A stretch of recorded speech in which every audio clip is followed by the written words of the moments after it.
দর্শক, আবার প্রধানমন্ত্রী তারেক রহমানের মালয়েশিয়া সফরের খবর, সেখান থেকে দুই দেশের প্রধানমন্ত্রীর দ্বিপক্ষীয় বৈঠকের খবর জানাতে যুক্ত হয়েছেন সহকর্মী সাইফুর রিপন। সাইফুল, বৈঠকের সর্বশেষ খবর কি কি আলোচনা চলছে, জানাবেন বিস্তারিত।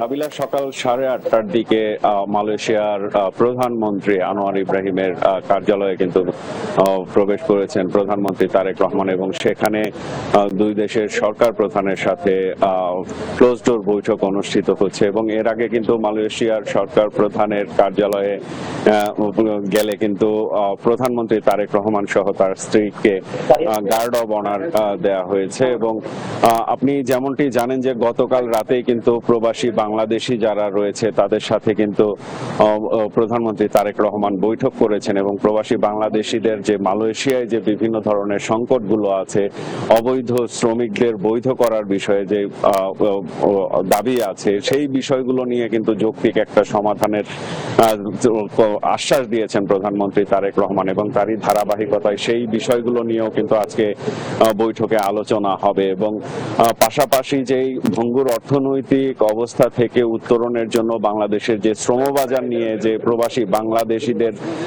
সুযোগ সুবিধা এবং শ্রমবাজার খুলে দেওয়ার জন্য কিন্তু সরকারের পক্ষ থেকে আহ্বান জানানো হবে, এবং সেই বিষয়গুলো নিয়ে কতটুকু এগুলো সেই বিষয়টি কিন্তু আজকে দুপুর 1:30 নাগাদ যে সংবাদ সম্মেলন অনুষ্ঠিত হবে তার উপদেষ্টা মাহাদি আমিন করবেন, সেইখান থেকে আমরা জানতে পারবো। এবং এখান থেকে কিন্তু 3টা নাগাদ প্রধানমন্ত্রী তারেক রহমান চীনের উদ্দেশ্যে রওনা করবেন। নাবিলা।